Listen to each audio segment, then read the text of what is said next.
안녕하십니까. 예배를 지나 삶으로 우리 신앙이 자라고 성장하기를 소망하며 오늘도 인사드립니다. 오늘 우리가 함께 읽을 본문 말씀은 요한복음 10장 22절부터 42절까지입니다. 먼저 성경을 읽겠습니다. 예루살렘의 수전절이 이르니 때는 겨울이라. 예수께서 성전 안 솔로몬 행각에서 거니시니 유대인들이 애워싸고 이르되 당신이 언제까지나 우리 마음을 의혹하게 하려 하나이까. 그리스도이면 밝히 말씀하소서 하니 예수께서 대답하시되 내가 너희에게 말하였으되 믿지 아니하는도다. 내가 내 아버지의 이름으로 행하는 일들이 나를 증거하는 것이거늘 너희가 내 양이 아니므로 믿지 아니하는도다. 내 양은 내 음성을 들으며 나는 그들을 알며 그들은 나를 따르느니라. 내가 그들에게 영생을 주노니 영원히 멸망하지 아니할 것이요 또 그들을 내 손에서 빼앗을 자가 없느니라. 그들을 주신 내 아버지는 만물보다 크심에 아무도 아버지 손에서 빼앗을 수 없느니라. 나와 아버지는 하나이니라 하신대. 유대인들이 다시 돌을 들어 치려 하거늘 예수께서 대답하시되 내가 아버지로 말미암아 여러 가지 선한 일로 너희에게 보였거늘 그 중에 어떤 일로 나를 돌로 치려 하느냐. 유대인들이 대답하되 선한 일로 말미암아 우리가 너를 돌로 치려는 것이 아니라 신성모독으로 인함이니 네가 사람이 되어 자칭 하나님이라 함이로다. 예수께서 이르시되 너희 율법에 기록된 바 내가 너희를 신이라 하였노라 하지 아니하였느냐. 성경은 패하지 못하나니 하나님의 말씀을 받은 사람들을 신이라 하셨거든. 하물며 아버지께서 거룩하게 하사 세상에 보내신 자가 나는 하나님의 아들이라 하는 것으로 너희가 나를 어찌 신성모독이라 하느냐. 만일 내가 내 아버지의 일을 행하지 아니하거든 나를 믿지 말려니와 내가 행하거든 나를 믿지 아니할지라도 그 일을 믿으라. 그러면 너희가 아버지께서 내 안에 계시고 내가 아버지 안에 있음을 깨달아 알리라 하시니 그들이 다시 예수를 잡고자 하였으나 그 손에서 벗어나 나가시니라. 다시 요단강 저편 요한이 처음으로 세례 베풀던 곳에 가사 거기 거하시니 많은 사람이 왔다가 말하되 요한은 아무 표적도 행하지 아니하였으나 요한이 이 사람을 가리켜 말한 것은 다 참이라 하더라. 그리하여 거기서 많은 사람이 예수를 믿으니라. 아멘. 오늘 우리가 읽은 이 본문에 한 절기가 등장하죠. 요한복음은 6월절을 중심으로 기록을 하고 있는데 초막절 절기도 우리가 함께 살펴보았습니다. 그런데 오늘 이 본문에는 수전절이라는 절기가 등장을 합니다. 수전절이라는 절기는 모세오경에는 기록되어 있지 않습니다. 모세가 하나님께로 받아 이스라엘 백성들에게 가르친 절기의 수전절은 없죠. 근데 이 수전절이라는 절기가 언제부터 시작되었는지 우리가 알 필요가 있겠죠. 유대인들, 예수님 당시 유대인들이 지키는 절기들 중에는 불임절이라는 절기도 있습니다. 이 불임절은 에스더 시대 때 시작된 거죠. 그때부터 지키기 시작한 게 불임절입니다. 에스더는 성경 속 인물이기 때문에 불임절의 역사를 성경을 꼼꼼히 읽어본 사람들은 알 수가 있죠. 그런데 수전절은 성경에 기록되어 있지 않기 때문에 성경을 열심히 읽는 분들이라도 알 수 없는 절기입니다. 수전절이라는 말의 의미부터 우리가 살펴보겠습니다. 수전절이라는 말은 성전을 회복한 절기 이런 뜻입니다. 성전을 회복한 절기. 네, 성전을 회복했다는 건데 그러면 성전을 무엇으로부터 회복했다는 말인가? 우리가 그걸 살펴봐야 되겠죠. 성전은 이 당시 수전절이 시작되었을 그 당시 이 성전은 포로 생활을 마치고 돌아온 유대인들이 재건한 성전입니다. 말라기가 기록되고 그 이후까지 계속해서 성전 역사가 이어지죠. 포로 귀한 백성들이 건축한 성전의 역사가 계속해서 이어집니다. 그렇게 성전의 역사가 이어지다가 이 성전이 더럽혀지는 사건이 발생하게 됩니다. 그것은 안티오쿠스 4세라고 불리는 시리아 지역을 다스리던 헬라의 왕이죠. 이 왕조는 알렉산더가 일찍 갑작스럽게 죽고 난 이후에 그의 휘하에 있던 4명의 장수들이 그 알렉산더가 건설한 제국을 4등분하여 통치하게 됩니다. 특별히 시리아 지역, 유대인들이 사는 지역을 포함하여서 그 넓은 지역을 다스리던 왕조의 왕이 안티오쿠스 4세입니다. 이 사람이 다스리던 때 로마가 세력을 확장하기 시작하죠. 로마가 세력을 확장하게 되면서 시리아 왕조가 세력을 점점 잃어가게 됩니다. 로마와의 경쟁에서 밀리게 되고 로마의 엄청난 세금을 바치면서 시리아의 국력이 급격하게 기울어지게 되죠. 안티오쿠스 4세는 그 상황을 이겨내기 위해서 예루살렘 성전에 모여 있는 많은 헌금의 욕심을 가지게 됩니다. 그래서 예루살렘 성전을 정복하게 되고 군사행동을 통해서 성전에 있는 귀중한 보물들과 모여있는 헌금들을 다 강탈해 가게 되죠. 그뿐만 아니라 이 시기에 예루살렘 성전에 제우스 신상을 세우게 됩니다. 제우스 신상을 세우고 돼지를 잡아 제단에 바치고 돼지 피를 성전 곳곳에 뿌려 성전을 더럽히게 되죠.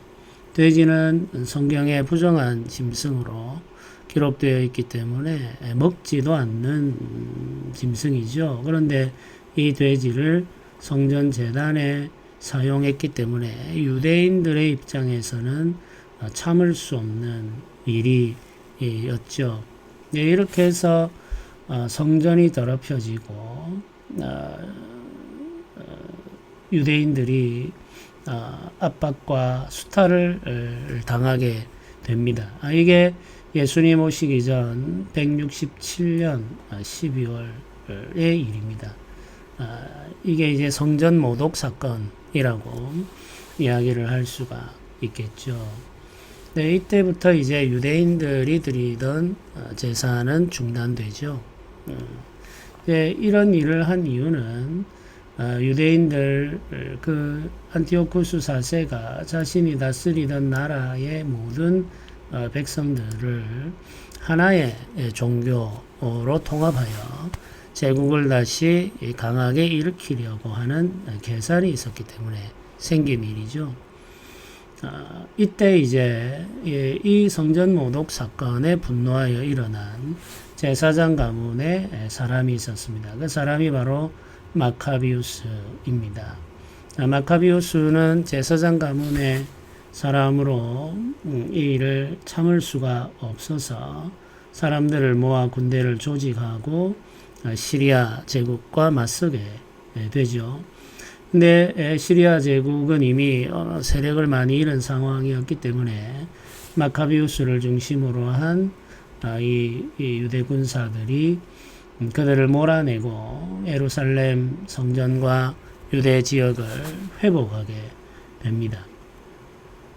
이게 이제 마카비우스가 한 성전 수복 운동이 되는 거죠. 이 일이 완성된 후에 이때의 일을 기념하기 위해서 이 사람들이 수전절을 지키기 시작한 거죠. 성전을 회복한 하나님의 은혜에 기억하면서 지키게 된 것이 수전절입니다. 마카비우스는 3년 동안 유대 백성들을 이끌다가 전쟁 중에 전사하게 됩니다. 그의 형제들이 그의 뒤를 이어서 유대 백성들을 이끌게 되죠. 마카비우스는 제사장으로 살았고 왕이 되려고 하지는 않았습니다. 왜냐하면 제사장 가문이 왕권을 가지는 것은 하나님께서 허락하지 않기 때문이죠.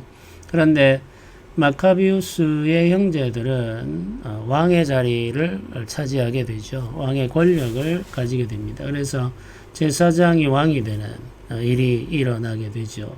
제사장의 권한과 왕의 권한을 함께 가지게 되었습니다. 그런 상태에서 100년 정도의 시간이 흐르게 되었죠. 이때 이들에게 반발하여 일어난 사람들이 바리새파입니다. 이 제사장이 왕권을 가지게 되고 이들을 중심으로 형성된 하나의 분파가 사두개파라고 할 수 있고 이들에게 반발하여 일어난 사람들이 바리새파가 되는 거죠. 그래서 이 둘 사이에는 오랜 시간 동안 정치적 갈등이 있었던 거죠. 이렇게 100년 정도의 시간이 흐른 후에 로마의 군대가 와서 다시 예루살렘과 유대 지역을 정복하게 되는 거죠. 그 일이 예수님 오시기 전 63년 정도의 일입니다. 그러니까 이 수전절의 영광스러운 그 분위기, 유대 백성들의 자유와 독립의 시간이라고 할 수 있는 그 100년 정도의 시간 동안은 수전절의 기쁨과 은혜가 넘쳐 흘렀다고 할 수 있겠죠. 그러나 결국 그 수전절의 기쁨도 로마 군대의 지배에 의해서 무참하게 짓밟히게 되죠. 마카비우스가 성전을 회복하고 난 이후에 한 일은 제우스 신상을 철거하고 그리고 성전을 깨끗이 청소하고 거룩한 기름을 사용해서 성전의 등불을 밝혀내는 일이었습니다. 이때 성전의 등불을 밝혔다고 해서 수전절을 빛의 절기라고 부르기도 합니다. 이때 이 절기의 중요한 것은 빛이죠. 등불입니다. 이 수전절 절기 때 유대인들은 특별히 유대의 회복, 정치적 독립에 굉장히 더 많은 관심과 열정을 보이게 되었죠. 이 수전절 절기에 예수께서 성전을 거니시고 계십니다. 유대인들이 예수님을 둘러싸고 언제까지 우리 마음을 의혹하게 하려 하십니까? 라고 묻습니다. 그리스도이시면 밝히 말씀하십시오. 이렇게 요구를 하게 되죠. 의혹한다는 말이 의심이 생기게 한다는 말이죠. 예수님은 지금 많은 사람들의 주목을 받고 있고 또 많은 일을 하셨습니다. 사람들이 예수님에게 기대를 걸고 있었죠. 어떤 사람들은 예수님을 왕으로 삼고 싶어 했습니다. 왕이 될 만한 모든 자격을 가지고 계셨죠. 그뿐만 아니라 상당히 많은 사람들의 지지도 받고 있었습니다.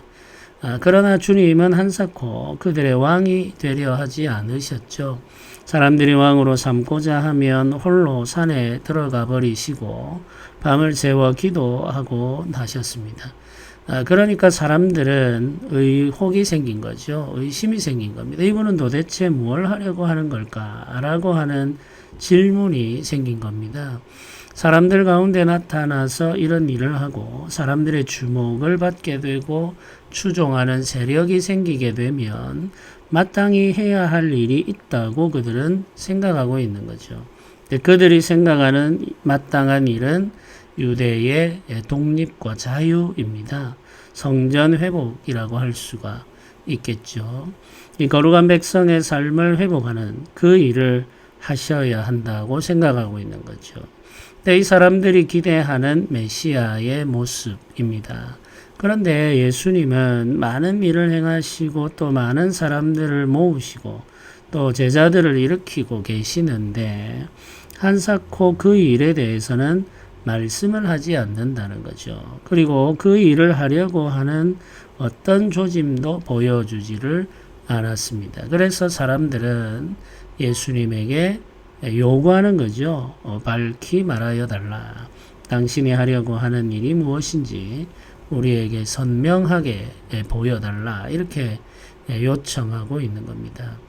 사실 예수님은 이미 그들에게 계속해서 반복하여 말씀하셨습니다. 하나님 나라의 복음에 대해서 말씀하셨고 영생에 대해서도 말씀을 하셨죠. 그럼에도 불구하고 이들이 의혹을 가지고 요청하는 이유가 있죠. 그들이 기대하는 바 메시아가 되어달라 이런 뜻입니다. 사람들은 자신들이 기대하는 바가 있습니다. 그 기대하는 바를 이루어 줄 지도자를 원하죠. 자신들이 기대하는 바를 이루어 주면 그를 추종하고 또 추앙합니다. 문제는 예수님은 사람들이 기대하는 지도자가 될 마음이 없다는 거죠. 예수님의 뜻은, 예수님의 계획은 아버지 하나님의 뜻을 이루고 아버지 하나님의 뜻에 따라 구원자가 되는 것입니다. 하나님의 나라를 회복하는 거죠. 유대 백성들의 나라의 회복이 아니라 하나님의 나라의 회복입니다. 이 하나님의 나라의 회복은 죄에 대한 승리를 기반으로 합니다. 유대 백성들의 나라의 회복은 로마와의 경쟁에서 승리하는 거죠. 하나님의 나라의 회복은 죄와의 싸움에서 승리하는 거죠. 죄와의 싸움에서 승리하기 위해서는 율법을 이루어야 하고 죄의 값을 지불해야 합니다.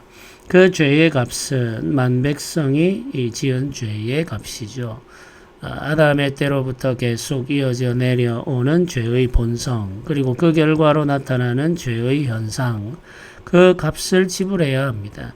그 값을 지불하기 위해서는 하나님의 아들이신 예수께서 희생의 제물이 되어야만 했죠. 그것이 아버지의 뜻입니다. 그 아버지의 뜻을 이루기 위해 오신 것이 예수 그리스도죠. 그래서 예수님께서 하시려고 하시는 일은 너무나도 분명했고 선명했습니다. 단지 당시 유대인들은 주님이 하려고 하는 일을 받아들일 수 없었을 뿐이죠. 그들이 원하는 일은 아니었기 때문입니다. 기대하는 바가 이루어지지 않으면 아무리 훌륭한 사람이라도 따르고 싶지가 않죠. 사람들은 어떤 지도자를 원하느냐? 내가 원하고 기대하는 것을 이루어줄 지도자를 원합니다. 그 사람이 선하냐? 그 사람이 경건하냐? 이런 건 중요하지가 않습니다. 중요한 것은 한 가지죠. 내가 기대하는 바를 그가 이루어 줄 수 있느냐이죠. 내가 기대하는 바를 이루어주지 못하면 아무리 선하고 아무리 경건해도 그를 지도자로 생각하지를 않습니다. 이런 현상은 교회에서도 일어납니다. 많은 사람들이 자신의 기대와 소망을 이루어줄 목회자를 찾고 있죠. 그것이 오늘날 한국교회에 넘쳐 흐르는 기복신앙 그리고 번영신앙의 기초가 됩니다. 왜 강단에서 십자가의 복음보다 복에 대한 갈망 그리고 복에 대한 기대, 복에 대한 헛된 선언들이 더 많이 이루어지고 있느냐를 생각해 보시면 됩니다. 사람들이 그것을 좋아하기 때문에 그렇습니다. 번영에 대한 이야기를 반복하는 이유도 사람들이 그것을 기대하기 때문이죠. 그렇게 할 때 더 많은 사람들을 모을 수 있다는 확신을 가지고 있는 거죠. 그것이 바로 번영신학, 기복신학의 기초이고 시작인 거죠. 예수님은 사람들의 기대를 따라 살지 않으셨습니다. 신실한 목사들도 마찬가지겠죠. 하나님의 말씀, 하나님의 뜻을 전하고 하나님께서 계획하신 교회를 건설하는 것이 참된 목사들의 사역이라고 할 수가 있겠습니다. 예수님께서는 자신을 믿지 아니하고 자기가 바라고 소망하는 것을 계속해서 이루어내라고 요구하는 이들에게 말합니다. 너희가 내 양이 아니므로 믿지 않는다. 이렇게 말씀하시죠. 그리고 내 양은 내 음성을 들으며 나는 그들을 알며 그들은 나를 따른다. 이렇게 말씀하시죠. 그들에게 주시려고 하시는 것이 영생이라고도 말씀하십니다. 내가 그들에게 영생을 주노니 영원히 멸망하지 아니할 것이요 또 그들을 내 손에서 빼앗을 자가 없느니라. 이렇게 알려주시죠. 마카비우스가 성전을 수복하고 다시 유대 지역을 회복했습니다마는 그 역사는 그렇게 오래 가지를 못했죠. 결국 로마에 의해서 다시 짓밟히고 죽고 빼앗기는 상황에 놓이고 말았습니다. 예수 그리스도께서 주시는 자유 그리고 영생 그리고 하나님 나라는 다시 빼앗기지를 않습니다. 누구도 그 백성을 예수 그리스도에게서 빼앗아갈 수 없고 그들을 억압하거나 지배하거나 수탈할 수도 없죠. 예수께서 그들을 지키시며 그들을 다스리시기 때문입니다. 만왕의 왕이신 예수 그리스도, 부활의 주 예수 그리스도가 주가 되셔서 자기 백성들과 함께 사시죠. 그 영원한 나라, 영의 세계를 보지 못한다면은 예수 그리스도를 믿을 수가 없는 거죠. 예수께서는 세상 나라와 무관한 분입니다. 예수께서는 하나님 나라의 회복을 위해서 이 땅에 오셨죠. 교회도 세상 나라와 무관한 사람들의 모임이라고 할 수 있습니다. 교회는 하나님 나라의 백성으로 살아가는 거죠. 우리가 세상 나라와 관계를 할 때 우리가 하는 일은 이 세상 나라가 평화롭게 다스려지기를 바라고 소망하는 것뿐이죠. 이 세상 나라는 결코 의로운 나라로 건설되지를 못하죠. 인간의 죄가 끝없이 작용하고 있기 때문에 그렇습니다. 하나님께서 은혜를 주셔서 평화롭게 이 땅이 다스려지고 많은 사람들이 전쟁이나 기아나 혼란 때문에 고통하지 않도록 우리는 기도하며 섬겨야 됩니다. 그럼에도 불구하고 우리가 늘 기억해야 할 것은 이 세상 나라와 하나님 나라는 끝없이 충돌하면서 역사를 이어왔다는 사실이죠. 주님 오실 때까지 그 역사는 반복될 것입니다. 겉으로 볼 때에 때때로 평화롭게 세상 나라와 하나님 나라가 함께 하는 것처럼 보일 때도 있죠. 그러나 영적으로 들여다보면 그 속에는 항상 긴장과 갈등이 존재하고 있습니다. 너무나도 당연한 현실이죠. 이 현실을 직시하면서 주의 교회를 세워가야 되겠습니다. 교회는 세상 나라를 의지해서는 안 됩니다. 하나님 나라만 바라보고 의지해야 되는 거죠. 예수께서 사람들의 기대와 열망을 따라 살지 않고 하나님께서 주신 뜻을 이루기 위해 사셨던 것처럼 교회도 이 시대에서 오직 하나님의 뜻을 이루기 위해 사는 사람들의 모임이 되어야 되겠습니다. 이 열망과 이 소망이 우리 교회를 붙들고 인도하기를 바라며 기도하는 하루가 되면 좋겠습니다. 우리 개인 성도들 한 사람이 모두 다 하나님의 뜻에 순종하고 하나님의 뜻에 복종하는 삶을 살 때 교회가 온전하게 된다는 확신을 가지고 오늘도 주의 말씀을 읽고 묵상하며 그 말씀 안에서 거니는 우리 모두가 되기를 주님의 이름으로 부탁드립니다. 함께 기도하겠습니다. 은혜로우신 하나님 아버지 감사합니다. 우리의 삶 속에 주의 뜻이 이루어지기만을 원합니다. 이 세상 살아가지만 세상 나라와 우리는 무관한 자들이며 하나님 나라 백성으로 살아야 함을 알게 하여 주시고 하나님 나라 백성으로 이 세상에 빛을 밝히며 하나님 나라 백성으로 하나님의 살아계심을 증거하는 복음의 사역자들로 서게 하여 주옵소서. 죽어가는 영혼들이 우리를 통하여 예수 그리스도를 만나고 생명을 얻는 그 생명의 역사를 바라고 소망합니다. 주의 교회가 생명 살리는 교회, 영혼 회복하는 교회가 되도록 은혜 내려 주옵소서. 감사드립니다. 우리 주 예수님의 이름으로 기도드립니다. 아멘.